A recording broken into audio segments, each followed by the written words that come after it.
안녕하십니까. 안상현 대표 박윤정 회사입니다. 오늘 이제 394강은요.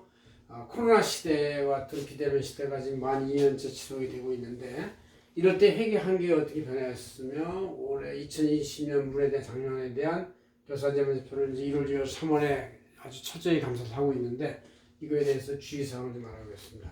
기본적으로 요약하면 기업이 재무제표를 자기 작성을 철저히 해서 미리 제출해야 된다, 뭐 이런 얘기하고, 회계사들의 현장 입표에 대해서 불가능한 경우가 많으니까 대체적 방법을 찾아라. 그 다음에 기업은 각자 내부의 관리를 강화해라. 그 다음에 감사를 하는 핵심 감사 사항이라고 해서 키 매터, KAM, 키 오딘 매터를 잘 발견해가지고 공시해라. 뭐 이런 얘기가 있습니다. 이거에 대해서는 우리 안세재행천을 1월 27일자 이제 이번에 감사를 처치하니까 이걸 미리 보도를 했어요. 그래서 얘가 금감원과 항공에서 나온 자료를 가지고 잘 요약을 해서 한번 했는데 굉장히 길어요, 내용이. 그래서 제가 내용을 보면서 하겠습니다. 이게 안세재행천의 실린 내용이죠, 완전히. 자, 그럼 내용을 여기 A4에 뽑아 있으니까 보면서 두 페이지로 되어 있어 넘기면서 하겠습니다.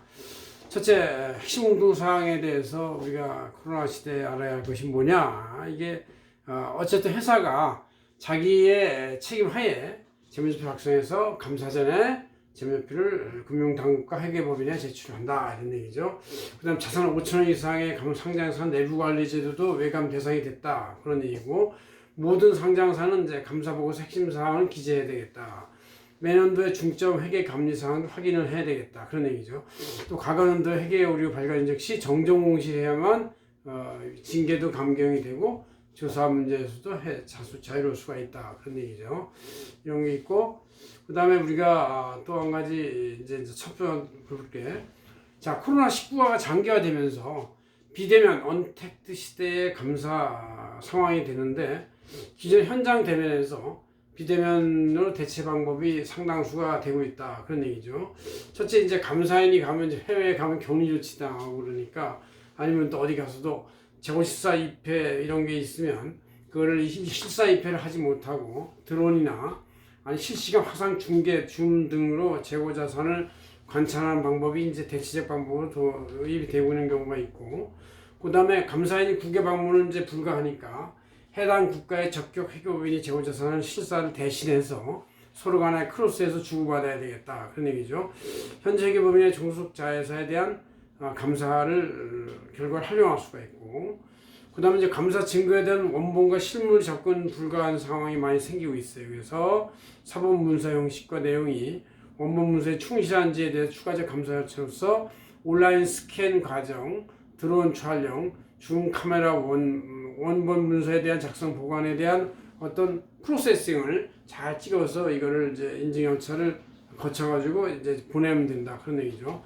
그 다음에 이제 또 한 가지 중요한 것은 코로나 시대에 영향받는 서로 회사들 간의 채권, 채무나 재고자산이 온라인 진부화되지 않느냐, 코로나 때문에 장기간 보관되면서 이것이 문제가 될 수 있다, 그런 얘기죠. 그래서 이거에 대한 회수 가능성을 추정을 해야 되는데, 송산 징후에 대한 회수 가능성을 추정해서 만약에 차손이 발생하면 손상에 반영한다. 또 코로나로 인해서 시장의 불확실성이 증가되니까 미래 현금 흐름의 예측이 어려워지는 것이죠. 그래서 시장의 유지율이 상승하고 따라 자산 손상을 인식해야 할 가능성이 높다. 그래서 감사인은 감사 위험에 대응해서 보수적 관점을 견지해야 되고, 금감원 항공의 이제 어떤 감독 지침을 활용해서 보수적 견지의 판단을 좀 해야 되겠다, 그런 얘기죠. 그 다음에 이제 또한 감사 전 재무제표의 자기장 제출이 중요한 쟁점이 됐는데, 외부 감사인과 그 증선위에 사전 제출을 해야 되는 제출 의무 법인은 상장법인, 자산 1천억 이상의 비상장 대법인, 또 금융회사 등등이 그렇다는 얘기죠. 그래서 제출해야 할 것은 이제 재무제장 대표와 손익계산서와 같은 기본 재무제표뿐만 아니라 현금 흐름표, 추적사항까지 미리 제출해야 한다, 그런 얘기죠. 제출을 하지 않으면 금융감독원이 지정감사 대상이 될 수가 있다는 얘기죠.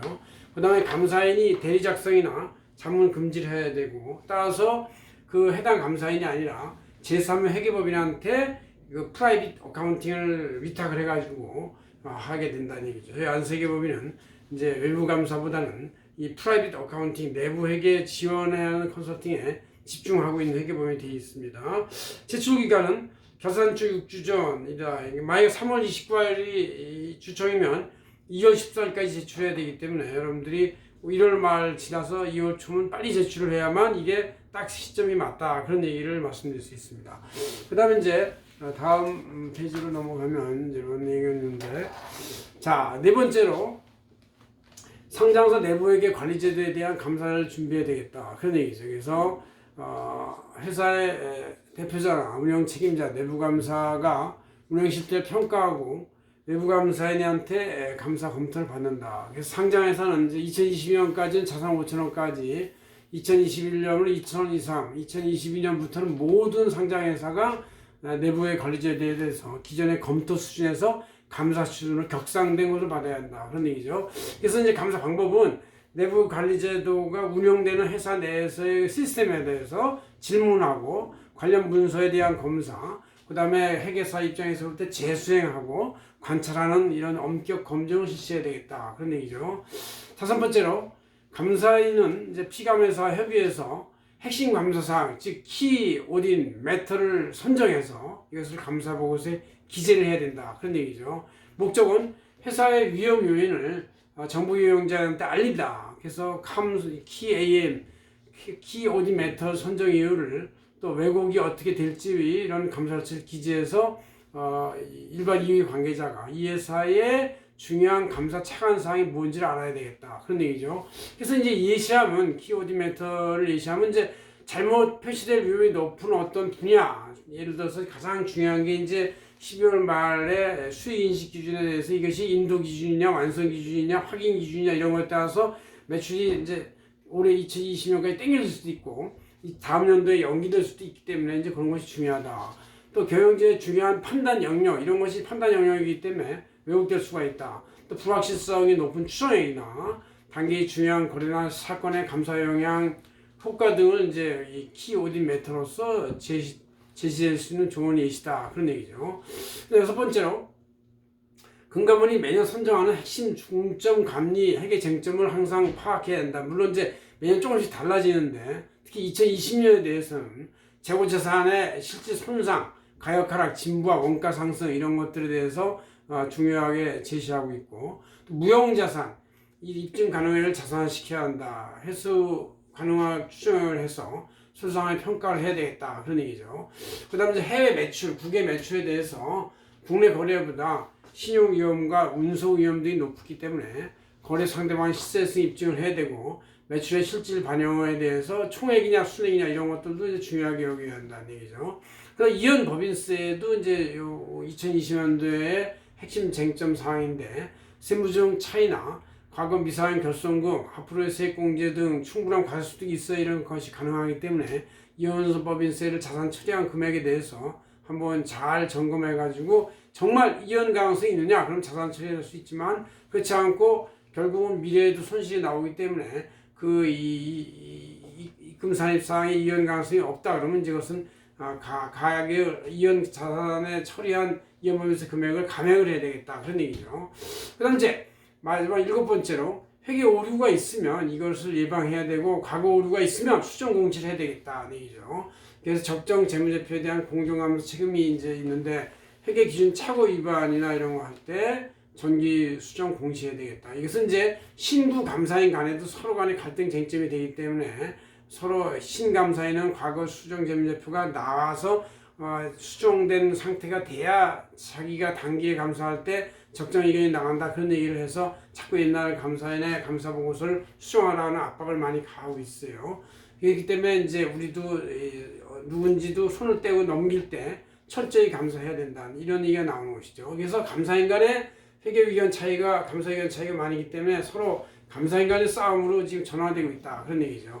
그래서 전기 오류 수정에 대한 협의 조율을 이제 항공회에서도 하고 있습니다. 그래서 회사가 회계 기준을 몰라서 오류 처리하면 수정 재공시를 해야만 이제 회사도 감경이 되고 신뢰 저하를 갖다가 예방할 수가 있다는 얘기죠. 그래서 사전에 이런 그 금감원에서 미리 수정 공시를 권한 사항이 뭔지를 사례를 참고할 필요가 있다. 그런 얘기죠. 그래서 우리가 올해 여러분들이 1월, 2월, 3월 2020년에 대한 회계 감사를 하는데 중요한 사항을 한번 쭉 나열해 봤습니다. 고맙습니다. 안성현 대표 박인종이었습니다.